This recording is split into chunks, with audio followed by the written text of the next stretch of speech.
Hello, everyone. Welcome to the Game Junk Podcast, episode 232, recording on May 5th, 2024. And my name is Frank. My name is Sean.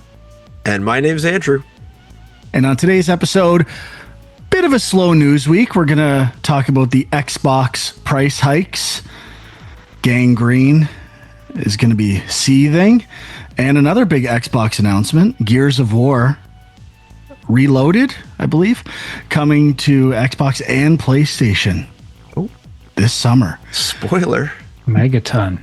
Maybe a bit of other chatter about some news. GTA 6 delayed and what we played. So anyone have anything to say before we get into this price hike? Absolutely not. Okay, well, you know what?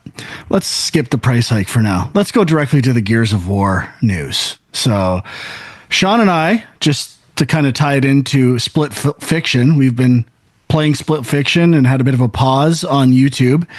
We uploaded part 4, played it this weekend.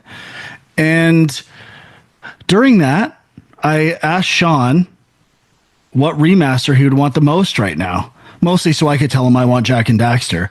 And then I didn't listen to him say he wanted to play, but he didn't answer me. He never gave me an answer. But I thought the conversation was going to continue. Something in the game sidetracked us, probably Sean screwing up something. And I was like, also wanted to say I want Gears of War again. I want an even better version of Gears of War, even though we already got like a remastered one a few years back. And then Sean sends me a message today to the group chat. Lo and behold, Gears of War Reloaded. And my dreams came true. Coming to PlayStation as well. Could it get any better? What are your guys' thoughts on this? I definitely have some bold thoughts, but I'll let you guys go first. Ultra bold, perhaps. I've got a little preamble. I watched the first 10 minutes of your Split Fiction. You guys should be embarrassed. The gaming skills were pretty bad.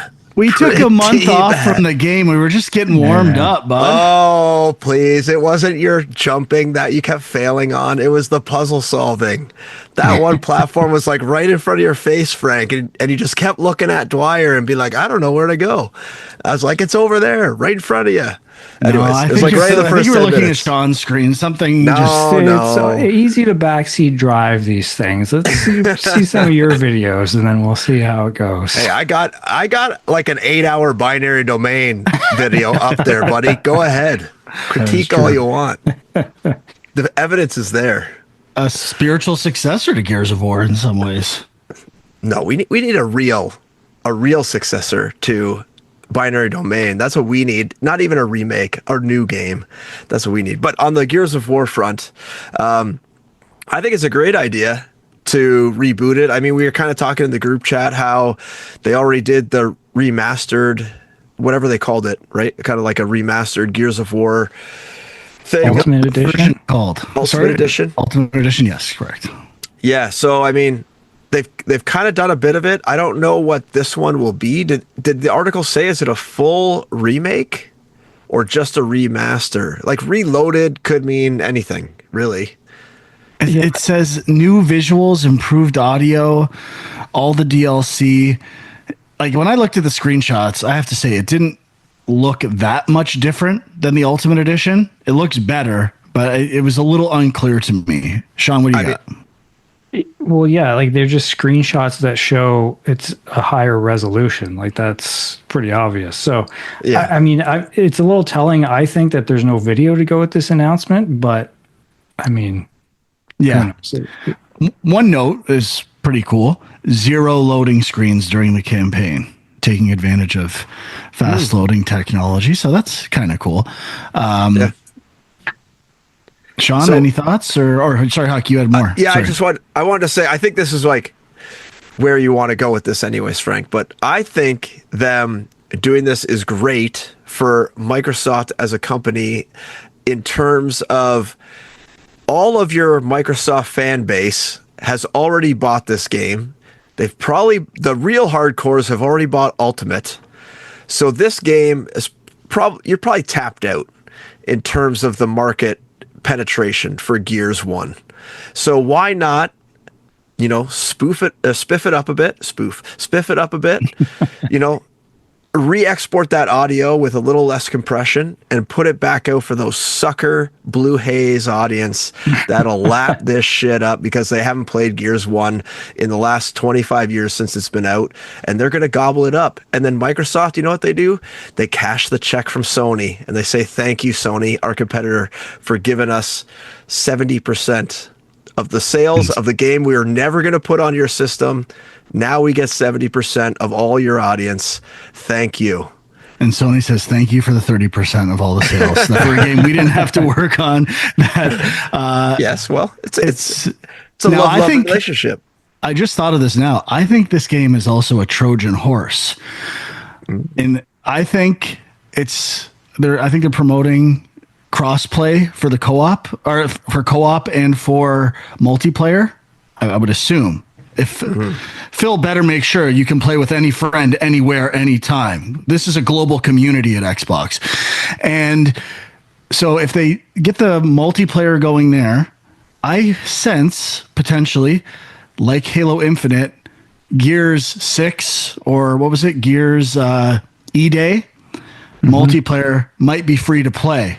And it's a way to get people kind of into Gears and bridge a gap for multiplayer for Gears, so that when free Gears multiplayer drops, they're just raking in those microtransactions on a console that has 5 times its install base. That's where the money is. Well, I mean, this could be a good test of their crossplay tech as well. Very low risk that they might have been planning on using in Gears E-Day or whatever. So I think they have some games that do that already, like do they? I assume yeah, Sea of Grounded, Thieves. Sea of Thieves. Oh, okay. yeah. That makes sense. Forza 5 just launched.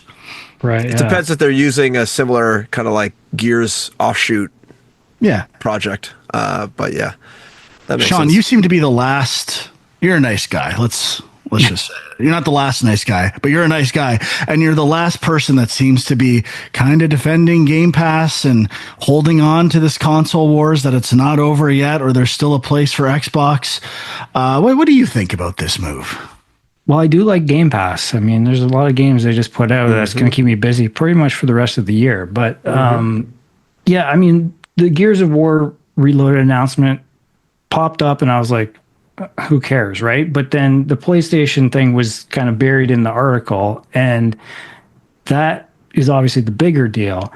And I was looking, I know I had seen an article not that long ago where, and you know, this potentially is just Microsoft propaganda. I don't totally know the deal here, but they were saying that they are PlayStation's top publisher for the last quarter based on pre-orders and sales potentially, or I don't know. Yeah, they dropped 4 games in the last month. Of course, that's the case. Yeah, so I mean, and there's pre-orders for Doom. Yeah. So it makes 100% sense. They dropped Indiana Jones, Forza. I think I'm forgetting another one too. Pre-orders for the new Doom game. It's no one else has released anything. Right, which is, you know, to be fair, Sony hasn't put out much this year. They got a few things coming later in the year, but it's pretty quiet right now for PlayStation. So it kind of is good for both parties, I think, right now. But yeah, to your question, like, what does this mean for Xbox moving forward? Like, is Microsoft just going to become like Sega and they just make games and they don't make consoles anymore? Is that what we're going to see?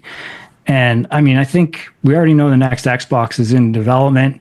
I think that's going to happen. Rumors of a portable Xbox that seem to be I was kind of true. Reading up on that, and I don't totally like. The last thing I could find was a rumor that there's an Asus handheld in the works that's going to be like an Xbox branded thing, but a lot of people are saying it's basically just like a Rogue Ally that's slightly tweaked with a UI, like a Seagate memory stick or external hard drive that they put the color green or blue on. Yeah, but like, it's not, or a SD or a micro card with Mario's hat on it that's red that all of a sudden you pay $20 more for. Something like that. Like but it's not going to play Xbox games natively. It's going to be playing PC games, right? So like, I don't know, but their whole thing recently, I don't know if we ever talked about their whole marketing campaign about everything's an Xbox or whatever. Yeah, play anywhere.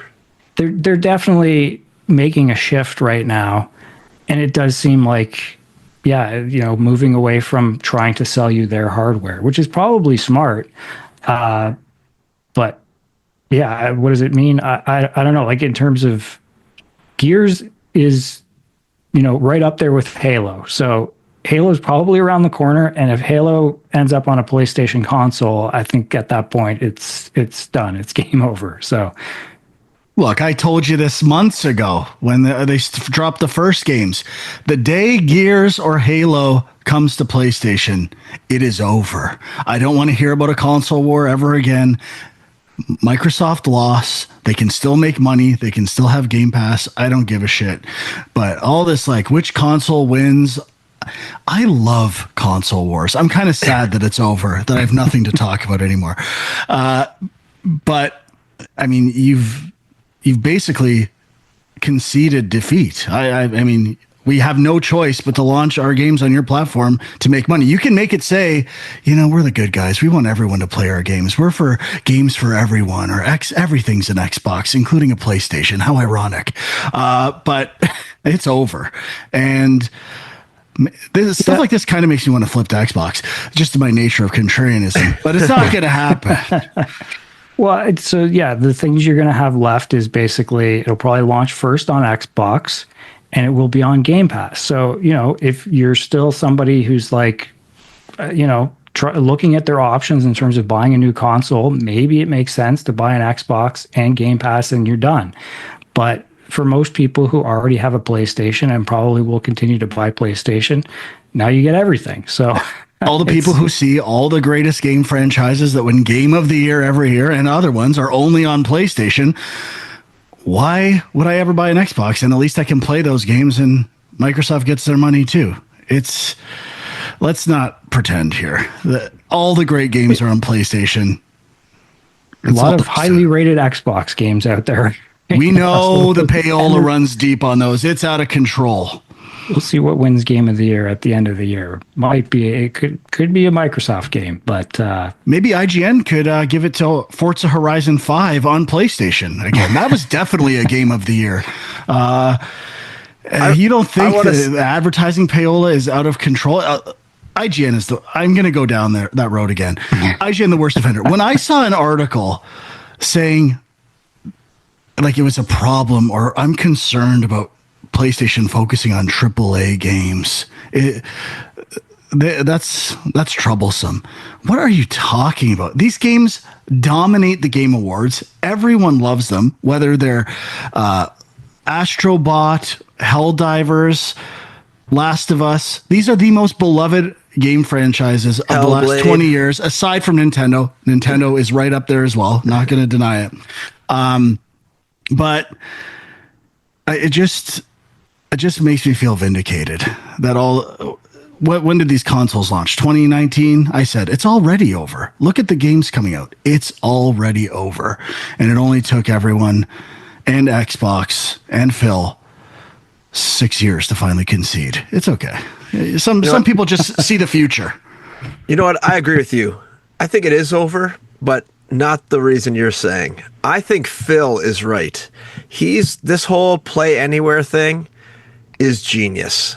Okay, I've been playing Clair Obscur on my TV upstairs, no Xbox, pure streaming. I played it this morning on my Xbox Series X downstairs. Could not notice a difference, really. Maybe it was like a little higher res visuals, but for me, I don't really care that much. I'm not chasing all the big frame rates. I'm not chasing the super high quality visuals. And I must say, if you're going down the streaming route, obviously Microsoft has the big Azure backend with all the cloud compute. And you go and now, Sony's wasting their time developing, manufacturing the PlayStation 6, the PlayStation 7. What if Microsoft says, you know what? We're done with hardware. You just stream everything and we'll upgrade you forever infinity for free. You just buy Game Pass, and now every new game that comes out will look better than the previous one, and you don't have to buy shit except Game Pass. And then all of a sudden, Microsoft can start putting out whatever the newest, greatest hardware is on their cloud shit, and they could just upgrade locally, whatever they need to. Who cares? You're not a performance chaser. What do you care what it looks like? You just said you don't chase. Well, performance. why are you buying the newest PlayStation 7 then? I do. You're the one who said you don't chase performance. Exactly. That's what I'm saying. Me as a consumer, now I don't need to buy that crap. Now I just buy my $30 Game Pass, subscription a month, and I got everything, and it upgrades for free. You're forgetting with PlayStation, you're getting 100% of revenue on digital sales for party-specific titles, selling peripherals, controllers, like lots of VR. Obviously, was a failure. I would concede that, but I'm not saying there's no value to Xbox. But PlayStation Portable, and in terms of streaming games, and PlayStation could pivot to that model in let's say a year.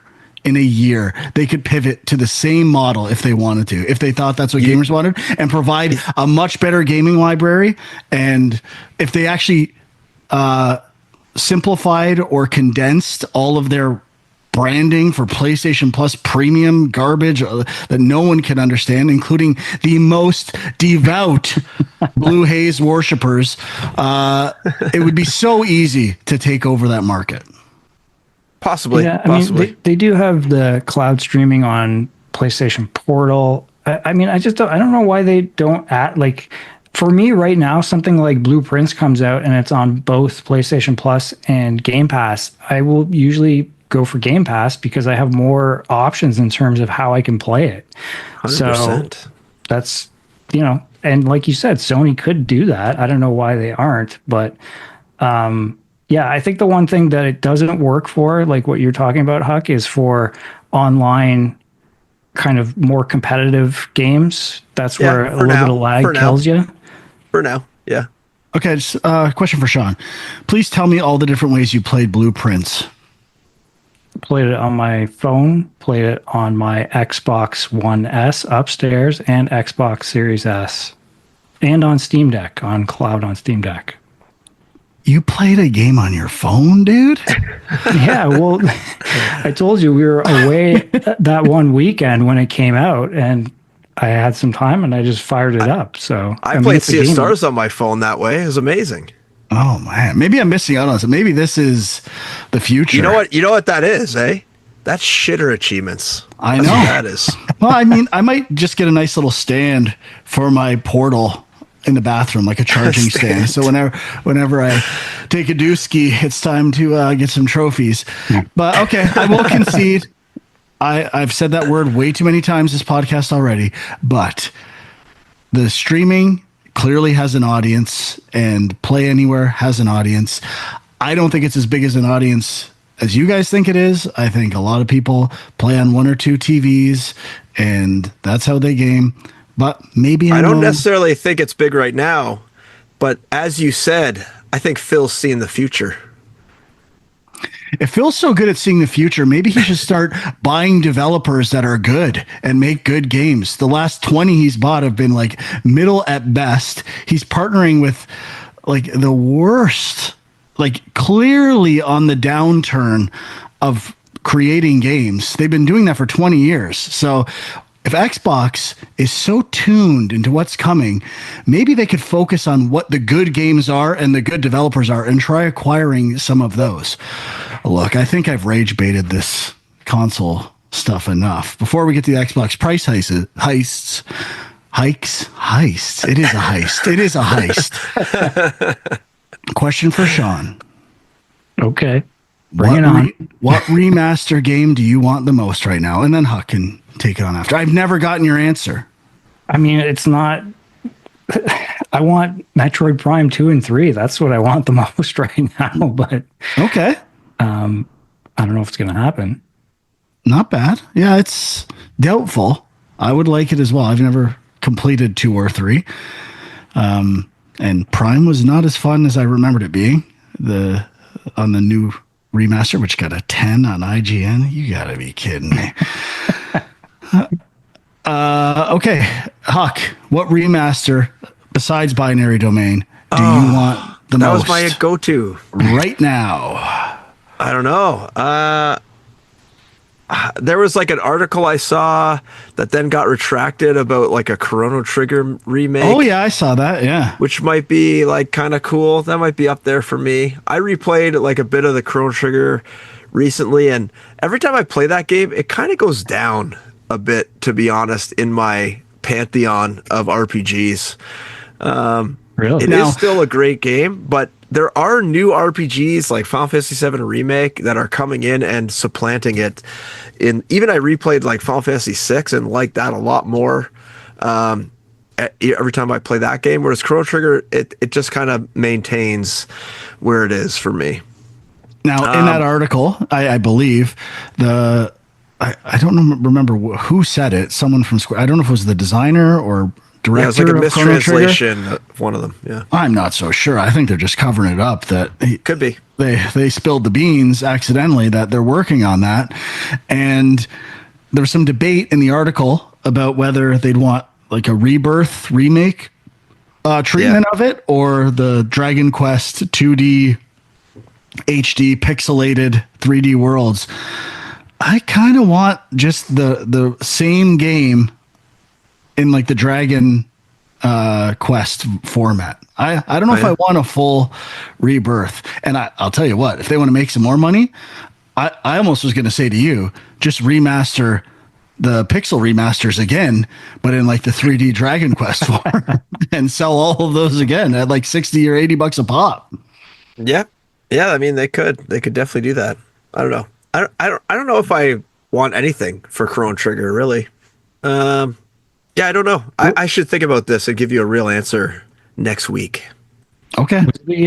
Was the DS version of that DS or 3DS? Was that like a remaster, or was that just like a straight port? Pretty much the same version. There were some new features, I think. Don't quote me, but very similar. Okay. Also this week, in midst of being the top grossing publisher on PlayStation, Xbox announced they are raising prices of their consoles. I lost my article here. I had it. Sorry. And everything is going up. All consoles, all games, and controllers. So these are US prices. I can't imagine what they'll be in Canada yet.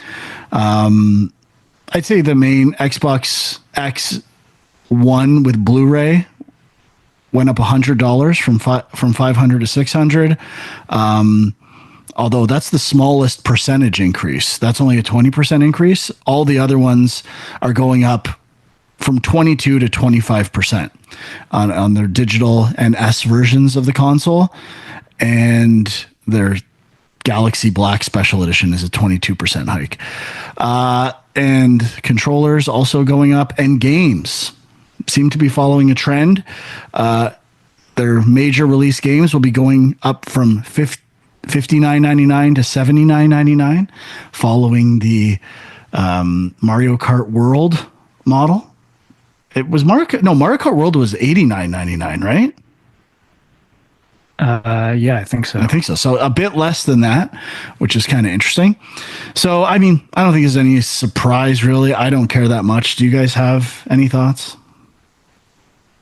Well, first of all, did Game Pass go up in price? Ooh. Because I know PlayStation Plus went up in price not that long ago, at least in Canada. Maybe that wasn't in the US. I don't remember now. But, I mean, I don't see that listed. It's kind of interesting, but it might be coming. But I mean, you mentioned before we started recording, Frank, there's no official mention of tariffs being the cause of this. And it does make you wonder, if the tariffs went away at some point, would the prices go back down? Probably not. No, I think this is another Trojan horse of like COVID, supply and demand, and supply chain with a ship being stuck in a canal somewhere. It's an excuse to raise the prices of everything. Corporate greed, and they know people will pay for it. They got to get their games. We need our games. I'd pay it. You'd pay it. We're all going to pay it. So I guess in terms of cost value, they're somewhat justified in doing this. But I assume a move from Sony will be down the line. Imagine if Sony drops prices in games. Like that would really, you'd have to admit it's over at that point. You know what? That We're would going to never lower happen. prices a little bit. Yeah, that Just would to be prove a pretty bold move. But Phil is a complete fraud. I do think Sony's price increase will be coming. I'd be very surprised if it doesn't. So, but we'll see. So I guess while we're in this conversation, kind of the game that always gets brought up in the comments for these articles, like they're going to charge $200 for GTA 6. How much is GTA 6 going to be? That's all people say. It's like the most obvious and annoying comment in everything. And I think GTA 6 will be $89.99, but it did get delayed until May 2026. Recent news as well. I don't follow stocks of game companies. Did it affect their stock at all? I would highly doubt it, but I don't know, actually. Yeah, I'm not sure. I mean, everybody's stock is down right now, right? It's probably a good time to announce that. But I mean, not a huge surprise. Obviously, I think a lot of people were questioning if it was possible that we would see it in 2025. I think so far we've just had the one teaser trailer, right? That's all we've really seen. yeah, I know. I was always wondering, is it possible? Is it possible to finish a game in 14 years or however much time they've had? Is it possible? Can they do it with the billions of dollars they make every day and the thousands of employees they have? Is it possible to finish this game on time? I guess not. So Hey, Take sometimes Two you can't- stock. When did the announcement happen? Was it May 2nd? Was it on Friday? Something Or like Thursday? Yeah, around there, yeah. So it did drop from 230 USD to 213. So it lost whatever $20 worth of value, but it's like back up to 226. So it's gained about half of the loss back. So it's back on the way up. Didn't lose that much. Like if people were really pissed about that, you'd think it would have lost a substantial percentage, but it really didn't. So could have just been noise. I had forgotten. It's been so long since GTA 5 that game first launched on PlayStation 3. Whoa. Because there's been two remastered versions and GTA Online. They had Red Dead 2 in between, right? Yeah, and I was looking up a trophy guide because I was like, oh, maybe I should go back and play GTA 5. And I was PlayStation 3 came up. I'm like, oh my God. Yeah, it's been that long. I'm shocked by Rockstar's productivity, considering how much money and employees they have. And they build on the same systems in every game. It's not like they're reinventing the wheel every time. And GTA 5 still has such prominent like storefront presence. Whenever I log into any digital store, it is unbelievable. Like Steam, EGS, even Xbox, PlayStation, it's always there. So people are obviously still buying this game. Yeah, and the online, I'm sure they still make a ton of money with the online version as well. They don't have to rush out GTA 6. They make a killing on that online store. I, for one, hope they delay it as many years as they need to make sure it's good. Thank you. Me too. I do think just, like in terms of how much money they have and how much manpower they have, like, at a certain point, you can throw a ton of people at a problem, but it just makes it more chaotic and worse, right? So I think maybe that's part of a sizable game like this is potentially what's happening. I would agree in most cases. I do not agree in this particular case because it's not like they're designing a new game from scratch. When you get confusion starting with a big team of like, how does this game work? Like, what are the systems? And if people are, and also where you can't uniquely define areas, and for linear games, it can be tough. This is an open world game. It would be easy to assign areas of a map to different people. The systems have been iterated upon for decades. This is not like starting from scratch. So if there's any game that I think throwing resources at it in a big way would benefit it, I think it's GTA and Rockstar games. And I feel the same way about Ubisoft games. I know for a fact that, that company's so huge, when they're going to like finish a game, they divert resources and make sure like everyone's on it to get that title shipped. So, and there's they use the same engine. They're working on their own engine. It's I don't care. First of all, I don't give a shit how long they take to make the game, but I just think it's interesting because this year we talked. There's not a lot of stuff coming out. They would have absolutely destroyed this year. Yeah, well, that is the thing people are talking about, which is like, well, what are we going to play now? What is coming out this year? And obviously, Borderlands 4 is a big one. They just had a state of play. They had announced a release date of like September 12th or something like that. And a lot of people, this was prior to the delay, a lot of people were like, oh, they must know when GTA is coming out because they had moved their release date a bit. But clearly that's not what it was. I think it was supposed to come out the same day as Marathon. Didn't we talk about that? So I don't know if that was a factor, but yeah, it's big. That game is going to make a lot of money this year, I think. I still think it'll make just as much next year. I don't think they really care, but I think it could have been game of the year potentially. Next year is just a lot more crowded, and they just get owned the internet discourse, I think. Not to say they won't own it when they release, but this year is a bit barren, aside from Ghosts of Yotai or Yotai. Just imagine all the scrambling that like business people and like all the marketing people who are trying to like line up game release windows and stuff, and they're like, okay, how do we get around GTA 6? Let's try to find a release date that's not where they might release. And then all of a sudden you set your plans in motion, you're all good, your marketing cycle's starting to start up now, and then all of a sudden like they move it. You're like, damn it, now do we shift everything? Like, it must just be such a pain in the ass when you're going up against like a big titan like that, especially if you have any sort of, kind of open world elements that might conflict with GTA 6 that you want to stay away from. Or even just the sheer like vacuum suck of cash that game is going to eat up that you want to stay away from. I didn't think about this until right now, but I'll tell you who's happy about it. Sony and Ghosts of Yotai. that Yes, game is they're actually going to benefit a lot because it will be the only. Well, maybe not only. I don't know. Is that game? They announced October, November, early October, first or second week of October. Yeah, first October 2nd or something. Yeah. Yeah, I will say I did watch the Borderlands State of Play today. Not that I'm a huge fan of that series. It looked pretty good. The combat looked more fun than previous versions to me, and the open world traversal looked pretty engaging, but we'll see.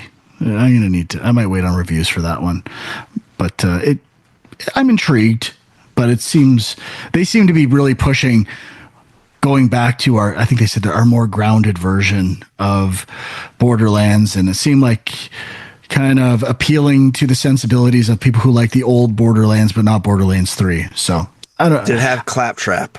Oh, of course, Claptrap is there. Okay. It's not Borderlands. I was going to say. Not voiced by Jack Black, I don't believe. And just sorry, was the original voiced by Jack Black? No, in the movie. Oh, I didn't see the movie. I think, right? Yeah, I didn't see the movie either, but I think he voiced Claptrap. Just to throw one more bone Xbox's way, I should say they do own the biggest gaming franchise in the world, Minecraft. So. They might not care about anything. We own Minecraft. And possibly the second biggest one in Call of Duty. True. Yeah. Yeah. So I'm sure they're fine. They don't care. I think they're fine. They'll keep making money. So it's just they lost the console war. Did you guys watch the Minecraft movie? I did not. Sean did. I don't think we talked about it. Yeah, I saw it. We should watch Borderlands. Good. I think Borderlands is out on some streaming services now. Oh. I will watch it 100%. But so you like the Minecraft movie, Huck? Yeah, I thought Jason Momoa was not a good casting choice for his role, personally. What? It was like one of the best parts, I thought. Oh, yeah? I thought he was a little forced. But yeah, Jack Black does Jack Black stuff. That like toasty chicken song, whatever it's called, fried chicken, lava chicken. Yeah. Holy shit, is that not taking the kids' world by storm? That is like a big deal, that song. So it's like a whole nother Princess Peach song. Like, I don't know what about Jack Black. It's like Weird Al. I think Jack Black songs in like movies are like Weird Al for us, like just jokey, fun songs that you latch onto. But the kids are loving those two songs. People love Jack Black. I love Jack Black. I've loved him forever. Jack Black is awesome. That's why I was fine to go. I was like, yeah, okay, Jack Black's in it. Let's do it. Okay. I think we're done with news. We got a lot more out of that than I thought. Short one. Used it. Not a short show. Do you anyone want to go first for what we played? Anyone play anything new? I haven't played anything new. You didn't play that soccer game, Sean? Nah, I don't know. Maybe at some point I will. What's it called again? Despilote or Lote? Despilote. There's a game. Sean had to troll me because it has a 92 on Meta. Yeah, Despilote. It might be going down a bit now. I'm not sure, but there was only 8 reviews, but it was at a 91 Metacritic, and clearly seems like an indie darling. That I now it's okay. It says Push Square reviewed it, but I didn't see it on PlayStation yet.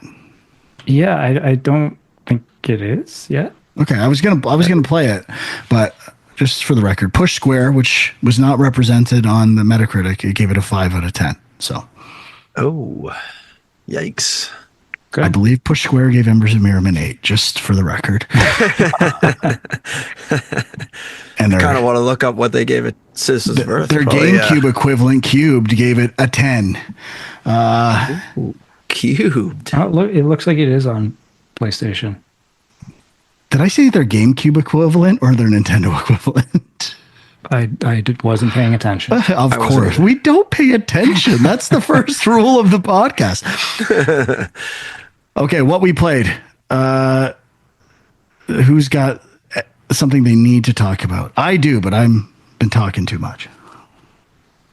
Go for it. I could go, I suppose. I didn't play anything new, though. I played more of Clair Obscur Expedition 33. So I have a few more thoughts. I think I've put in about 3.5 hours now. So definitely further than I was before.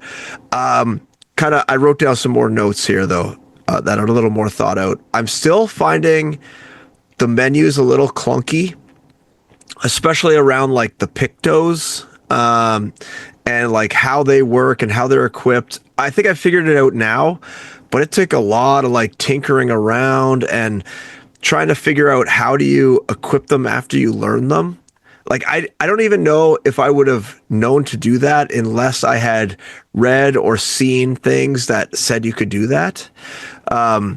It just is not obvious and not really intuitive of how to even make it happen. I had to really like hunt around and try to just get it just in the right spot on the menu to make that happen.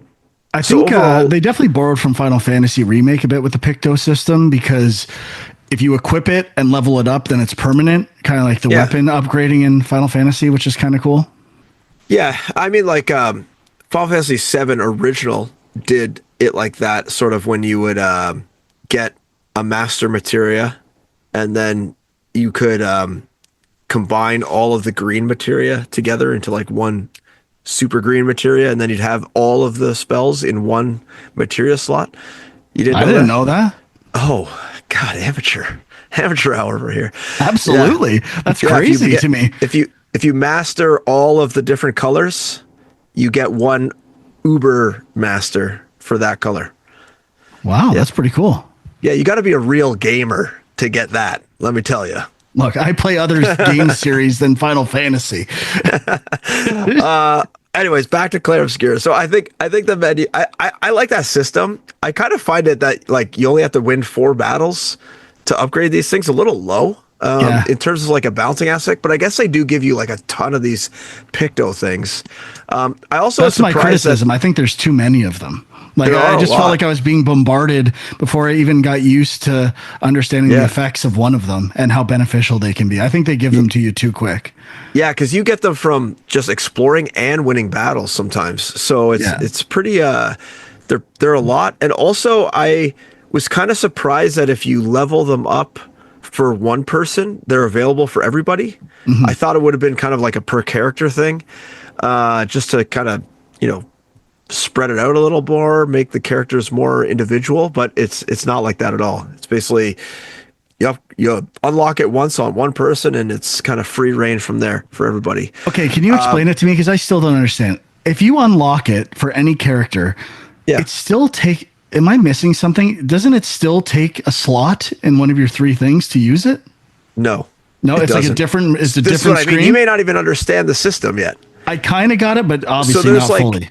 There's like that other currency called like Luminas or something like that. Right. Have you seen that? Yeah, because if you get that one collectible in the world, you can increase your Lumina count or how many you can hold. Okay. So if you go into the menus, it's very cumbersome, but like the left side is something, the middle, like then if you go one over, it's Pictos, and if you go one over, it's equipment, and then if you go one over, it's this Lumens thing. Okay. And you have to go over there and then hit X or whatever as B, I don't know, whatever the button is, to like go into now the equip lumens section, and then you get to pick from the ones that you've leveled up. And you only have like a certain number, like every Picto you unlock has some sort of lumen value of like 1 to 5 or 1 to 10. I guess I've seen it's kind of like 10 runes or relics in games, where like kind of like values, slots or whatever. So that system is okay, but it's the whole menu system is very clunky to get there. I got to the overworld map, which I think you touched on a bit. Not much different than the regular map, to be honest. It kind of feels just like a kind of pulled out, stylized version of a regular map. Which I do think is kind of cool, just to kind of take their basic systems and give it the feel of an old school RPG by just zooming out. I don't know. I like the idea of the overworld map in their game and how they pulled it off.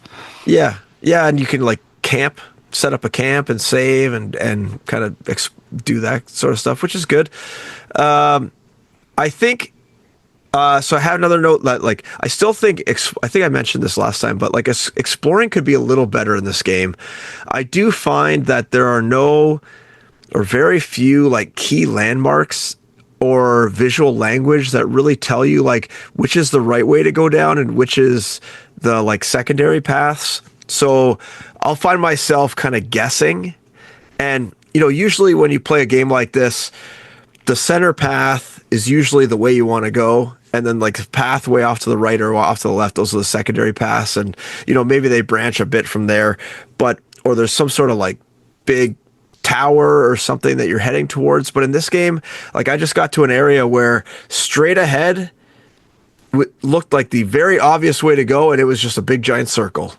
And then the way I had to go was actually this tiny hallway off to the right that didn't have much visual, draw to it. There's no lighting. There was no, big, unique geometry there that drew my eye. So I think some of the level design is a little lacking in terms of just drawing my eye and knowing where to go, especially when the visual language of the areas are very, what's the word I'm looking for? They're just kind of the same. It's almost like a muddled look. Like I'm just into the underwater kind of like area, water tides or whatever it's called. And they use some plants have like this purple hue that is basically the exact same hue as items you pick up in the game, which to me feels wrong. Like I'm drawn to this plant that has nothing only because it's the same color as something I normally pick up in the world. So I think there's just like a little, it's showing its double A-ness, I think, in this regard, where it could like a little more time, a little more polish, a little more detail orientedness to the design, the art design and the level design could really like elevate this game, I think. I agree. I think like all the core systems are there. Yeah. All I was trying to say last week is I think the 92s and saying this is like a masterpiece. I don't even understand how you could say that at this point. There's like obvious flaws, which I'm not faulting the game developer. They're a smaller developer, but when you compare it to other games, they have fixed these problems that exist in this game still. Yeah, like the platforming. The platforming in this game is rough. It Yeah. is very hard to platform. It reminds me of, PS1, PS2 level platforming where it almost feels like there's not any jump assist. If like I'm finding myself, I'm hitting a ledge, and if I don't hit it on just the right angle, I'll slide off either down to where I came from or to my death. And, there's just like little things where, you know, Yeah, certain it's concessions good. that are made normally to help the player. You know what they're trying to do. And then I'm still though really enjoying the battles. I love this style of turn-based battle where it's very action oriented, but I don't have to be constantly at attention while I'm playing this game. I could hit X or hit whatever button, do some combos, pick what I want to do, shoot with my gun. And then if I want to put down the controller and just walk away for like 5 minutes because something happens, I know I'm not going to be dead when I come back. And that's what I think I like about the turn-based battle systems. And I mean, you can always pause, I know, but like, let's pretend I forget to pause. I'm not going to be dead when I come back. Or if I want to take my time to plan out, I want to look at like all the options. Like, oh, should I use an item here? Which spell should I use? I'm going to reread all the descriptions. I know I'm not pressured to like have to have memorized all of the abilities my characters have in order to make the right super quick decision. So that's why I really like this like turn-based aspect.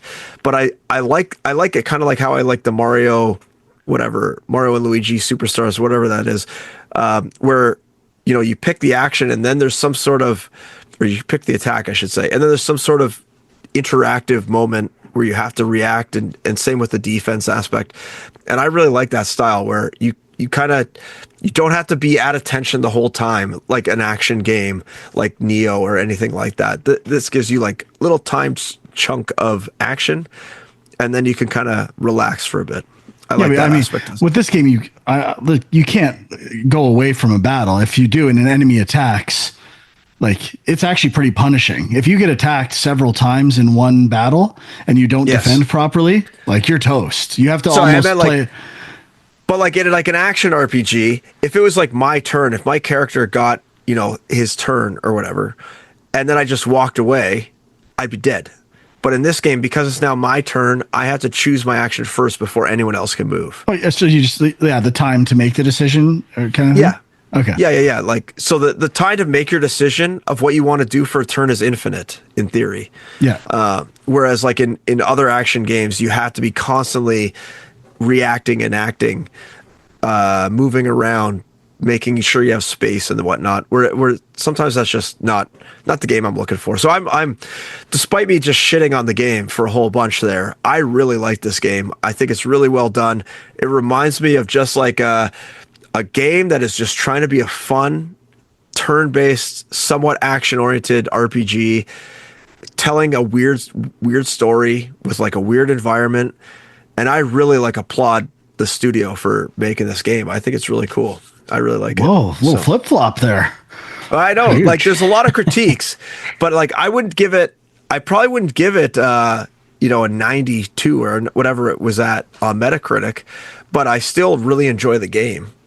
So, it's like Binary I kind Domain. of agree. Yeah. It's like my favorite game, but would I give Binary Domain a 10 out of 10? No, I would never give Binary Domain. I'd give it probably an 8 or maybe even a 7. But it's still one of my favorite games. Sometimes you just like the jank. It's like why people like Goat Simulator. Like that game is absolute trash, but people like that game somehow. Yeah, sometimes you just love the jank. I like it. Yeah, totally. Sean? Well, I think the thing I played the most, Return of the Obra Dinn went back to. What? Which was kind of weird. Yeah, like we talked about it like last year, I think. Great game. And Frank and I played like an hour or two, kind of got our feet wet. And then, for whatever reason, I was like, you know what? Kind of feeling like I want to go back to that. And it took me a little bit to kind of remember what the hell was going on. But you didn't start over? No, I mean, I didn't really need to. But I got 2 of the 3 endings. So, I mean, it's a weird thing because it's like, I think the proper ending is really the end of the game. Like the other ones don't really feel complete.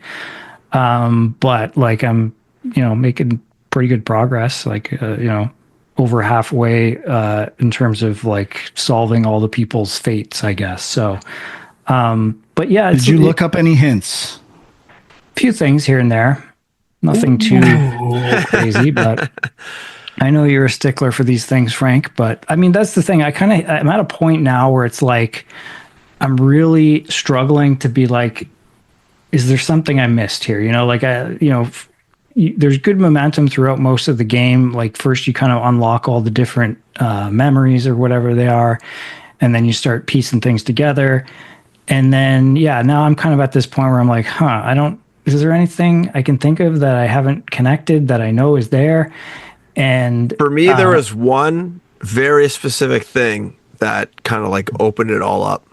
So it's possible you haven't found we talked yet. about it, right? I think we talked about what that was. Yeah. And so that I knew that because you guys had mentioned it. So that was kind of a spoiler cheat, I guess. But it's like, but it's, so I'm kind of at this roadblock in a way, but it also feels like I just need a couple more things and then everything will fall into place. You know what I mean? So I mean, it's been a while since I played it, but which part are you struggling with, like identifying the people or determining the cause of death?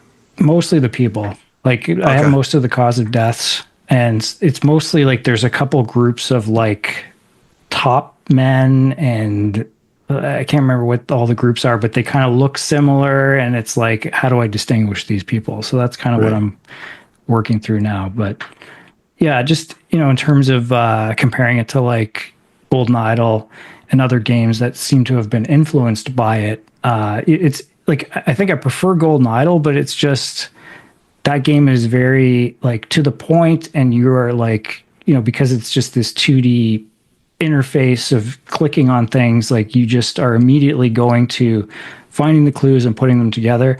This one, you kind of have to move through the environment, and it's, like I like that about it, but it is at a certain point you feel like, oh, okay, I got to go back to this other scene again and look for something I might have missed. And so it kind of starts to wear on you a little bit by the end, but it's a really cool game if you're into mystery stuff.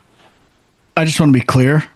I'm not a stickler, Sean, about checking for hints and stuff like that. I don't mind. I do it myself. I don't want to. Sometimes I feel like I have to. And obviously I use guides for stuff, so I don't care.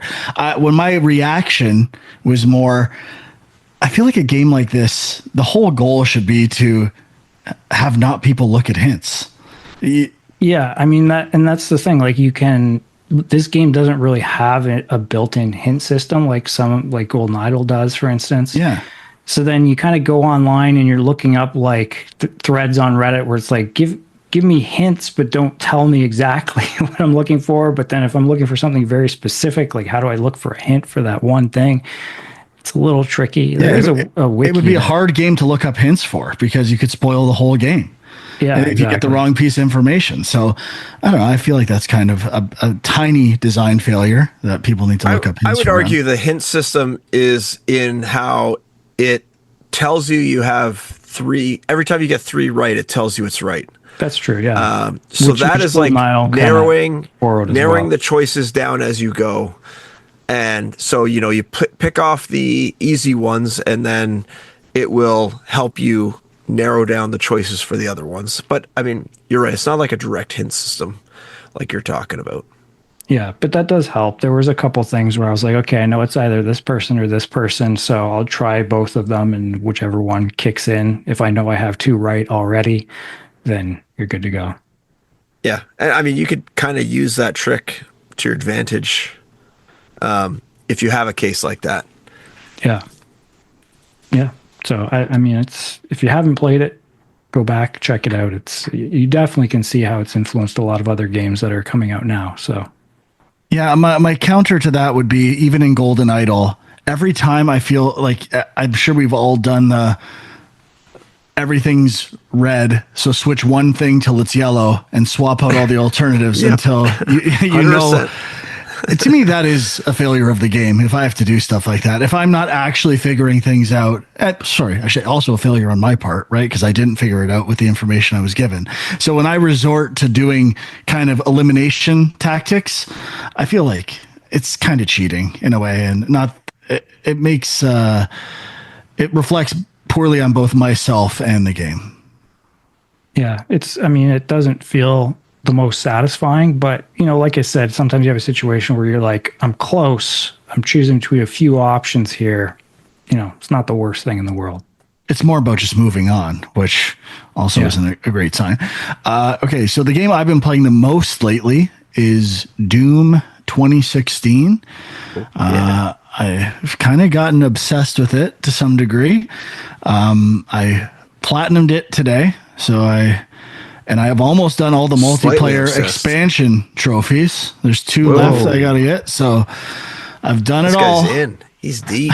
I've committed to Doom. Burned out on Doom. No chance. I finished all this Doom stuff, and I am ready to start Doom Eternal as soon as possible. I'm not sick of it at all. So I think obviously it's like almost a 10-year-old game, but it still feels like an amazing accomplishment of bringing a franchise into a new era and reimagining a franchise with modern technology and game design. And it's one of my favorite things as a player of games and a game developer when like the strangest perspective or switching cameras or really like a major overhaul to a game, but still capturing the essence of those. And, the definitive example of this would be Metroid Prime, switching from 2D to 3D and still feeling like Metroid, which no one thought was possible, which is a pretty amazing achievement. I think to some degree, Resident Evil Village did the same thing. I remember seeing that was first person. Like, how are they going to pull off Resident Evil in VR? And it felt exactly like Resident Evil in a different camera. So this feels like a modern Doom in the best way possible. Fast and furious, lots of action. The visuals still hold up for 10 years, aside from like some of the aesthetics of the menus, which weren't great then and have kind of aged a bit. But I found every mission a ton of fun, lots of variety, always switching between weapons, incentives to do that, good agency on how to handle enemies. And I just had so much fun playing through the campaign this time. And I'm really excited to play Doom Eternal because it's pretty divisive. I saw one YouTube video, like, in a good way, that after playing Doom Eternal, I can't play other games. It did everything right. So, and it tends to have more high praise. So my one, like, it's not even a criticism. It's like, if I could improve one tiny thing about Doom, it would be, I find myself sometimes, Doom 2016, just frantically avoiding enemies because I have low health and just trying to find an opportunity where I'm moving and avoiding more than participating in combat. And if there was some agency for the player to engage while being defensive in a way, I think, and that makes me think of the Dark Ages Doom coming out, that there's a shield and can I not attack and move forward or things like that. I think it would push it over the top. And I think if I know game design, I think Doom Eternal is going to have a lot more features for deciding how to approach things and more options for attacking enemies, which I am greatly looking forward to, and possibly a dash. I'm guessing there's a dash in it because the circle button was almost unused, and I'm like, I wish I had a dash on this thing. It would be beautiful. Also brought me back a bit to Resistance days, where that was also like both of those games avoiding cover, which I love. It's just engage in combat and have fun. No reloading. I just love how Doom gets rid of all the bullshit. No reloading, no stupid waiting behind cover for 10 minutes like in veteran Call of Duty. It's about the action and fun. And as we all know, number one pillar of Doom is shooting. Speed. It's about speed. It was in the Tim Rogers video too. It's about speed. That is the name of the game in Doom. And I can't wait for Doom Eternal. And I did not realize, I thought Doom Dark Ages came out like May 25th. It is May 14th, I think, and May 12th for the early access premium. You got some cramming to do, bud. I was going to play Doom Eternal and Platinum it twice before then. So I guess there's a PS4 version and a PS5 version. So we'll see how ambitious I get. But I'm fully in on Doom, and I will not burn myself out before Dark Ages unless I am one of the people who agrees Doom Eternal is worse than Doom 2016. I can't imagine that being the case, but you never know. A lot of people think that. Yeah, I mean, I guess one thing too is they're not that long either, right? Like, yeah, it was 12, a quick 14 hours, campaign, and I was that. like looking for collectibles. If I just wanted to burn through it, it would be a blast. I think I put it number 6 on my list of top 10, but I barely played it, and I just knew this is something special. But I would have gone higher, I think, in retrospect. So a little bit of regret. Okay, Huck? You know what? I'll probably just save everything else. Everything else I played, I just kind of dabbled in quickly, so I don't really have too many comments on that. So I'm good for now. Okay, Sean? Yeah, not too much else. I mean, Oblivion Remastered, I actually did put some more time into it, and I was enjoying it. I was kind of going off into some of the dungeons and caves you find along the way, and I was kind of like, I don't know, they weren't that satisfying. It felt like I wasn't really getting great loot from that. There wasn't much of a story there. So then I just started kind of going, straight for the campaign stuff, and I'm kind of back into it now. So I don't know. We'll see if it holds my interest or not, but I am enjoying it. So I can't remember if it was on the podcast last week where I said I had an inkling to also play Death Stranding, or if I was talking to you guys after. And I did. I put about 10 hours into Death Stranding this week. Started over. And I have such a love-hate relationship with this game. Like, it's crazy. The most, like, bipolar experience of a game ever. You do that first mission, and, like, it's such a unique world. It looks so good. It is one of the best looking games ever. And the level of detail and polish, it just begs me to get pulled into this world. And I can't believe they made the terrain look so good with Unreal Engine. I think that's Decima, isn't it? I'm pretty sure. Decima. Sorry. That's what I meant to say. Yeah. Decima. But I'm like, oh God, but it takes so long to understand these systems. And I find, like, avoiding BTs, I would get caught. BTs are like the enemies that you have to sneak around. I get caught by them all the time, and I feel like I'm not doing anything wrong. And I don't think I ever figured out how to avoid them, how to fight them, like what to even do with them. So 10 hours in and 5 YouTube videos later, I kind of think I know what I'm doing, but not really. It's certainly not fun to avoid them. It takes forever. And there is a counterbalance to that, where when you get a new power or something, I will give the game credit for that. As long as you're doing deliveries, you're constantly getting new stuff to make it easier and to, like, remove something that was painful. So, you can carry more stuff or run faster. It does a good job of being like, oh, I actually want this. Where sometimes I get power-ups or improvements in games, and, like, who cares? Like, I'm not even going to use it. So, but everything you get, you're like, oh, okay, this could help. So I got kind of stuck on a mission and maybe took on too many missions, and I was like, I need a break from this game. And I think the game even tells you at some point, if your character's taking a break and needs rest, maybe you should rest too. And, like, you know what? I agree. I don't think I want to play this anymore, but I wish I could play this game for an hour a day. However, your control scheme is so unique and different. If I put it down for more than 2 days, I'm going to have to it has X to confirm and then hold X to get out of stuff, or cross, I should say. And it is so annoying. I hate context sensitive holds of buttons. Please put it on another button. Just the time it takes to hold something versus press another button. It there's 4 other buttons there that I'm not using. I don't want to take 5 seconds to hold the button. Just let me move on. I know what I'm doing. It boggles my mind. But I kind of want to stick with it. I might attempt to just do a couple hours here and there, as advised by Kojima-san in the tutorials. But if this was any other developer, and if this game didn't look as good as it looks, there's no way I would be giving it the benefit of the doubt. And I do appreciate the fact that it's so unique. It is unlike any other game ever created.